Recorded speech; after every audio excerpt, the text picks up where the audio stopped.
Hello students, welcome to my YouTube channel.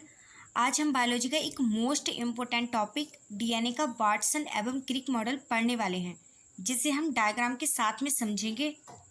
तो जब bio के पेपर में जब लॉन्ग क्वेश्चन की बारी आती है तो ऐसा लगता है कि जैसे पहाड़ चढ़ना हो। अगर आप भी बायो क्लासेज के साथ स्टडी करना चाहते हैं तो चैनल को सब्सक्राइब कर लें और वीडियो को बिना स्किप किए लास्ट तक देखें, क्योंकि आज की क्लास आपके लिए बहुत ही यूजफुल रहने वाली है। तो हम आज डीएनए का वाटसन एवं क्रिक मॉडल को बहुत ही आसान तरीके से समझेंगे। डीएनए का वाटसन एवं क्रिक मॉडल क्या होता है? देखो भाई, बात है सन 1953 की। दो साइंटिस्ट आए, एक का नाम था जेम्स वाटसन और दूसरे का फ्रांसिस क्रिक। इन्होंने एक्सरे वाली मशीन से डीएनए का ऐसा एक्सरे निकाला कि दुनिया हिल गई।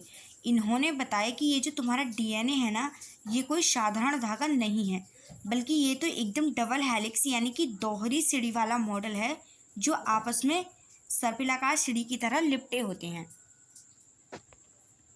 तो यहाँ पर हम इसकी परिभाषा देख लेते हैं। वर्ष 1953 में जेम्स वाटसन और फ्रांसिस क्रिक ने एक्सरे क्रिस्टलोग्राफी के आंकड़ों के आधार पर डीएनए की संरचना का डबल हेलिक्स मॉडल प्रस्तुत किया था। डबल हेलिक्स मॉडल प्रस्तुत किया था, जिसे हम इस डायग्राम की मदद से समझेंगे। ठीक है, डीएनए कोई साधारण सीधी लाइन नहीं है, बल्कि दो लंबी पॉलीन्यूक्लियोटाइड चेन से मिलकर बनी एक डबल हेलिक्स संरचना है, स्ट्रक्चर है, जो आपस में ऐसे लिपटी रहती है जैसे कोई सर्पिलाकार सीढ़ी। तो यहाँ पर इस डायग्राम में देखिए बैकबोन सुगर फॉस्फेट को। अभी सीढ़ी की साइड वाली पटरियों को देखिए, इन साइड वाली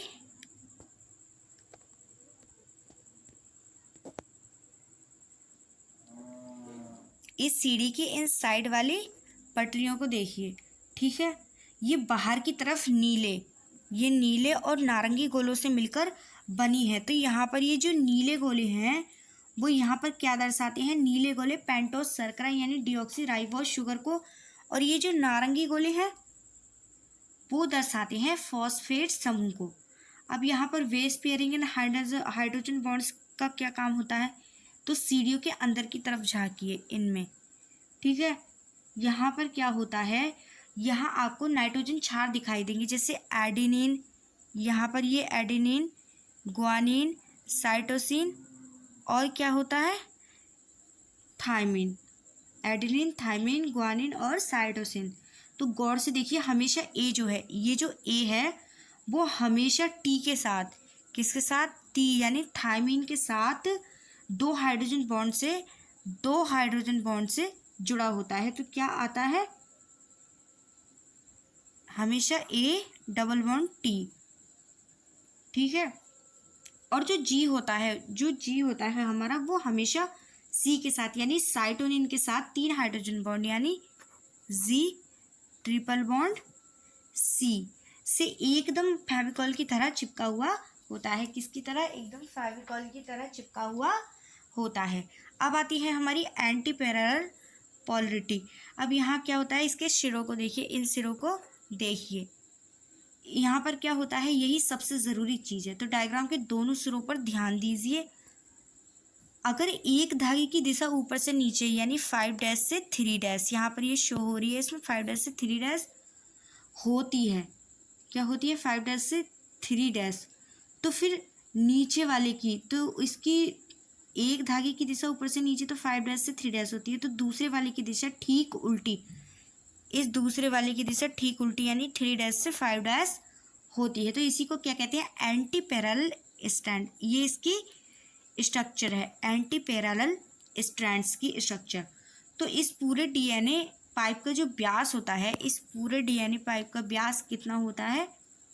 हमेशा मात्र 2 नैनोमीटर यानी 20 एंगस्ट्रॉम होता है। और इस सीढ़ी के एक पूरे चक्कर की लंबाई होती है 3.0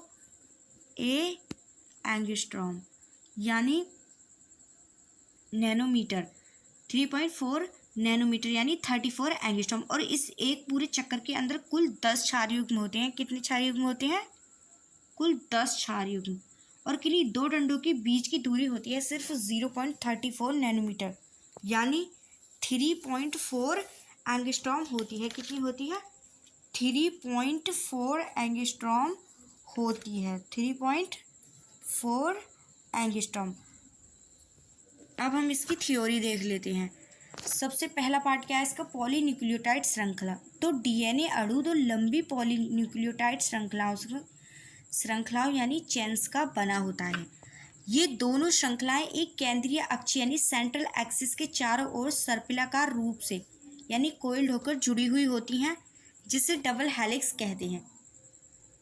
तो ये डीएनए पॉलीन्यूक्लियोटाइड दो लंबी लंबी श्रृंखलाओं से बना होता है। ये दोनों रस्सियां या फिर इन्हें धागे कह लो, आपस में ऐसे लिपटी रहती हैं जैसे कि कोई सर्पिलाकार सीढ़ी गोल गोल घूमती हुई ऊपर जाती है। तो बस इसी को डबल हेलिक्स बोलते हैं। अब नेक्स्ट क्या है हमारा, शर्करा phosphate backbone, sugar phosphate backbone. DNA की प्रत्येक रज्जुक, प्रत्येक स्ट्रैंड का आधार या फिर बैकबोन पेंटोज शर्करा यानी डीऑक्सीराइबोज शुगर और फॉस्फेट समूह यानी PO4 2 नेगेटिव के बार बार जुड़ने से बनता है। और नाइट्रोजन क्षार नाइट्रोजिनस बेसेस अंदर की तरफ लंबवत होते हैं और शर्करा फॉस्फेट बाहर की ओर रहता है। तो अब इस सीढ़ी का साइड वाला हिस्सा डंडा किससे बना होता है, वो बना है पेंटोज शुगर और फॉस्फेट समूह यानी PO4 2 नेगेटिव से। इसे ही बोलते हैं बैकबोन यानी रीढ़ की हड्डी। और जो हमारे काम के नाइट्रोजन वाले क्षार होते हैं वो तो एकदम अंदर की तरफ मुंह करके चुपचाप बैठे रहते हैं। और नाइट्रोजन बेस क्या होता है, तो ये हमारा सबसे मस्त टॉपिक होता है।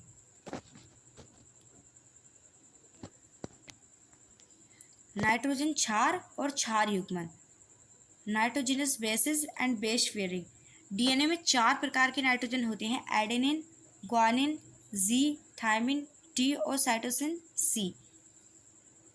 ठीक है, तो ये हमारा सबसे बढ़िया टॉपिक होता है। क्या होता है, सबसे बढ़िया पॉइंट होता है। इसमें क्या होता है, तो डीएनए में ये 4 बदमाश टाइप के बेस होते हैं, ए एडेनिन, जी ग्वानिन, टी थायमिन और सी साइटोसिन। तो ए क्या करता है, ए हमेशा टी के साथ ही जुड़ेगा, यानी 2 हाइड्रोजन बॉन्ड के साथ टी के साथ जुड़ता है। और जी वो होता है वो हमेशा साइटोसिन के साथ, ग्वानिन हमेशा सी यानी साइटोसिन के साथ ही जुड़ेगा और वो भी 3 हाइड्रोजन बॉन्ड से। इसको क्या बोलते हैं, इसको बोलते हैं हम पूरक क्षार युग्मन नियम। मतलब एक प्यूरिन जो होता है वो हमेशा पिरिमिडीन के साथ ही हाथ मिलाएगा, उसके बीच में कोई तीसरा नहीं आ सकता। अब नेक्स्ट क्या है हमारा, ए हमेशा थायमिन के साथ 2 हाइड्रोजन बॉन्ड से एटी और ग्वानिन हमेशा साइटोसिन के साथ 3 हाइड्रोजन बॉन्ड द्वारा यानी जी ट्रिपल बॉन्ड सी द्वारा जुड़ता है। इसे ही पूरक क्षार युग्मन नियम कॉम्प्लीमेंट्री बेस पेयरिंग रूल कहते हैं। हमेशा एक प्यूरिन एक पिरिमिडीन के साथ जुड़ता है। अब नेक्स्ट क्या है हमारा, प्रति समानांतर ध्रुवता, एंटी पैरेलल पोलरिटी। तो दोनों पॉलीन्यूक्लियोटाइड श्रृंखलाएं प्रति समानांतर दिशा में होती हैं। यदि एक रज्जु की दिशा 5' से 3' होती है तो दूसरे रज्जु की दिशा 3' से 5' होती है। ठीक है, तो यहाँ पर क्या होता है, उल्टा पुल्टा हिसाब होता है। सीढ़ी की दोनों पटलियों का हिसाब देखो, अगर एक सीढ़ी का सिरा ऊपर से नीचे यानी 5' से 3' जा रहा है तो जो दूसरी वाली है वो उल्टी दिशा में यानी नीचे से ऊपर 3' से 5' जाएगी। तो इसी को इंग्लिश में एंटी पैरेलल यानी प्रति समानांतर बोलते हैं, यानी एकदम उल्टा। अब आता है हमारा नेक्स्ट आयाम और माप, डायमेंशंस ऑफ हेलिक्स। इसमें क्या होता है, डीएनए के डबल हेलिक्स का व्यास डायमीटर हमेशा समान रहता है, जो लगभग 2 नैनोमीटर यानी 2 नैनोमीटर या फिर 20 एंगस्ट्रॉम होता है। कितना होता है, 20 एंगस्ट्रॉम होता है। तो यानी इसकी मोटाई जो होती है, डीएनए का पाइप है ना, इसकी मोटाई हमेशा एक जैसी ही रहती है, यानी 2 नैनोमीटर यानी 20 एंगस्ट्रॉम। उसके बाद क्या आता है, हेलिक्स के प्रत्येक पूरे मोड़ पिच की लंबाई 3.4 नैनोमीटर या फिर 34 एंगस्ट्रॉम होती है। तो जहाँ से सीढ़ी घूमना चालू होती है और एक चक्कर पूरा करती है तो उस लंबाई को 3.4 नैनोमीटर या 34 एंगस्ट्रॉम कहते हैं। अब उसके बाद क्या आता है, डीएनए के एक पूरे मोड़ में लगभग 10 क्षार युग्म यानी बेस पेयर्स होते हैं। बेस पेयर्स यानी सीढ़ियों के डंडे। तो इस एक पूरे चक्कर में कुल कितने जोड़े, 10 जोड़े सीढ़ी के डंडे जैसे फिट होते हैं ये। अब इसमें 2 डंडों के बीच की दूरी यानी 2 लगातार क्षार युग्मों के बीच की दूरी कितनी होती है, 0.34 नैनोमीटर या फिर 3.4 एंगस्ट्रॉम होती है। तो एक डंडे से दूसरे डंडे के बीच का कितना गैप होता है? 0.34 नैनोमीटर या फिर 3.4 एंगस्ट्रॉम होता है। अब आता है इसका स्थायित्व, नेक्स्ट टॉपिक स्टेबिलिटी। तो क्षार युग्मों के एक के ऊपर एक व्यवस्थित होने यानी स्टैकिंग और हाइड्रोजन बंधों के कारण इस कुंडली को स्थायित्व मिलता है।